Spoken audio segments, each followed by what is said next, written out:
Lockdown लागणार नाही हे केंद्र सरकारने जाहीर केलेलं आहे। जे लोक अशा अफवा पसरवत आहेत त्या सगळ्या लोकांवर फौजदारी कारवाई केली जाईल।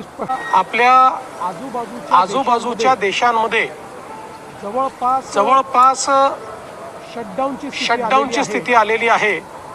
अशा वेळी भारत सरकारने अतिशय उत्तम मॅनेजमेंट करून आपल्याकडे पेट्रोल डिझेलची कुठलीही कमतरता होऊ दिलेली नाही। काय जमाना आलाय पहा।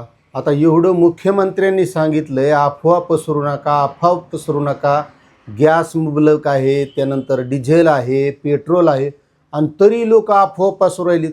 बरं, पुन्हा मुख्यमंत्री असं म्हणलेत की जे अफवा पसरवतील त्याच्यावर गुन्हे दाखल होतील। भेवत नाही राहिले लोकायला, काही कायदा गिदा आहे का नाही? भ्यायला पाहिजे की नाही लोकांना? बरं, आता हे बघा, ही बातमी पहा। डिझेल न दिल्याने वानडगाव येथे पेट्रोल पंप चालकास मारहाण।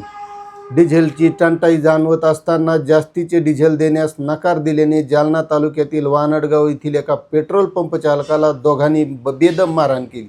आता ही का गोष्ट खोटी असन का खरी असन? यायचं काही वैयक्तिक भांडण असन, काही वाद झाला असन, दुसरे काही वांदे असतील। अशा रिकाम्या अफवा पसरून उगाच राज्यात अस्थिरता निर्माण कोणीही करू नये। अफवा पसरू नका। आता हे झालं डिझेल आणि त्या पेट्रोलचं। आता दुसरं पहा, गॅस टंचाईचा पहिला बळी। अकोल्यात रांगेत एकाचा मृत्यू। बरं, याला काही गरज होती का रांगेत उभं राहायची? काहीच गरज नाही। विनाकारण उन्हात अनात जाऊन लोक रांगेत उभ्या राहिलेत।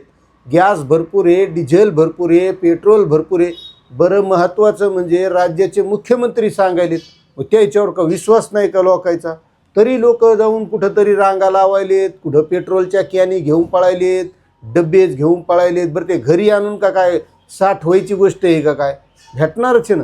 त्याच्यामुळं कोणीही अफवा पसरू नका, काही नका। आता हे अकोला जिल्ह्यातले गॅस वितरण व्यवस्थेतील गोंधळ आणि वाढत्या टंचाईच्या पार्श्वभूमीवर अकोला जिल्ह्यात एक धक्कादायक घटना घडली। सिलेंडर मिळविण्यासाठी रांगेत उभ्या असताना अकोला तालुक्यातील आणवी मिर्झापूरचे माजी सरपंच असलेले शंकरराव शिरसाट यांचा शनिवारी दुपारी मृत्यू झाल्याचे प्रशासनाच्या दाव्यावर प्रश्न निर्माण झाले। बरं, याच्यात असं एवढं जायची काही गरज आहे का? सांगायलेत ना ते आपल्याला, भरपूर गॅस आहे, भरपूर डिझेल आहे, तरी लोक अफवा पसरवतील। अफवा पसरू नका, कारण गुन्हा दाखल होऊ शकतो हे मुख्यमंत्र्यांनी सांगितलंय, तरी लोकांच्या लक्षात येईन। पहा बरं, जमान्याचा कसं अवघड झालंय।